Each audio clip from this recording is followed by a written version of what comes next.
Assalamualaikum warahmatullahi wabarakatuh. Sebelumnya saya berterima kasih kepada dosen pengampu mata kuliah Ekologi Umum yang telah memberikan kami kesempatan untuk mempresentasikan materi kami mengenai perkembangan dan evolusi. Kami dari kelompok 2 beranggotakan 11 orang. Saya sendiri atas nama Den Syafira dengan NIM A0123-048. Perkenalkan, nama saya Nurasya, NIM A0123-371. Fatima Az-Zahra dengan NIM A0123-517. Saya Ari Lardansyah dengan NIM A0123-519.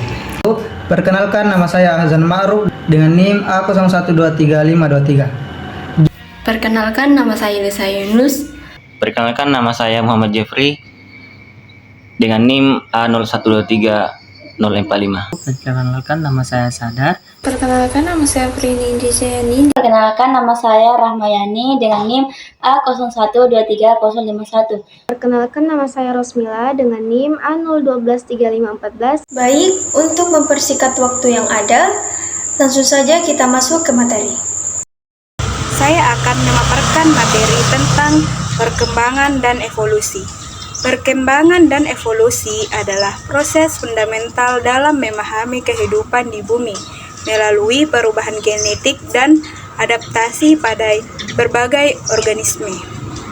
Kita dapat melihat bagaimana makhluk hidup telah berubah dan menyesuaikan diri dengan lingkungan mereka selama berabad-abad. Tipe suksesi. Suksesi adalah proses perubahan komunitas ekologi secara bertahap dan teratur dalam suatu habitat. Yang pertama, suksesi primer. Suksesi primer terjadi di area yang sebelumnya tidak memiliki vegetasi, seperti lahan bekas tambang atau lava yang mendingin. Suksesi primer dapat membantu menstabilkan tanah, meningkatkan kesuburan tanah, dan menyediakan habitat baru bagi spesies.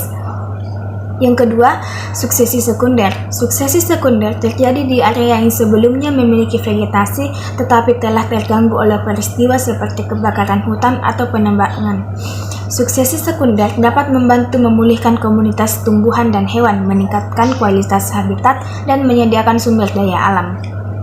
Baik, saya akan menjelaskan tipe suksesi. Tipe suksesi terbagi menjadi 3, yaitu suksesi autogenik, suksesi klimaks, dan suksesi alogenik. Tipe suksesi ini umum terjadi di hutan dan padang rumput. Suksesi autogenik dapat membantu meningkatkan keanekaragaman hayati, meningkatkan kesuburan tanah, dan memperkuat siklus air. Yang kedua, suksesi klimaks, tahap akhir dari suksesi di mana komunitas telah mencapai kestabilan dan keseimbangan. Yang ketiga, suksesi alogenik. Tipe suksesi ini umum terjadi di area yang terganggu. Suksesi alogenik dapat membantu memulihkan komunitas tumbuhan dan hewan, meningkatkan kualitas habitat, dan menyediakan sumber daya alam. Jenis-jenis vegetasi. Hutan, vegetasi dengan dominasi pepohonan yang tinggi dengan berbagai lapisan tajuk dan banyak variasi spesies. Yang kedua, padang rumput, vegetasi dengan dominasi tumbuhan berdaun sempit dan berakar dalam seperti rumput-rumputan. Jenis-jenis vegetasi. Tundra, komunitas tumbuhan di daerah beriklim dingin dengan dominasi berlumut. Sedangkan savana, vegetasi campuran antara perpohonan dan padang rumput dengan dominasi tumbuhan berdaun lebar. Spesies, definisi, dan contoh. Definisi spesies, kelompok individu yang dapat saling kawin dan menghasilkan keturunan yang subur. Contoh spesies: singa, zebra, panda, dan komodo adalah contoh spesies hewan yang berbeda.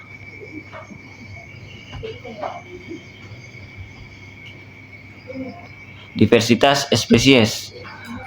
Bumi memiliki kekayaan spesies yang luar biasa, baik hewan maupun tumbuhan. Dari faktor pendorong evolusi. Yang pertama, mutasi genetik, yaitu perubahan dalam susunan gen dapat menyebabkan munculnya sifat baru pada organisme. Yang kedua, adaptasi, yaitu organisasi yang mampu beradaptasi dengan baik terhadap perubahan lingkungan akan memiliki peluang yang lebih besar untuk bertahan hidup dan berkembang biak. Adaptasi dapat terjadi melalui perubahan morfologi, fisiologi maupun perilaku.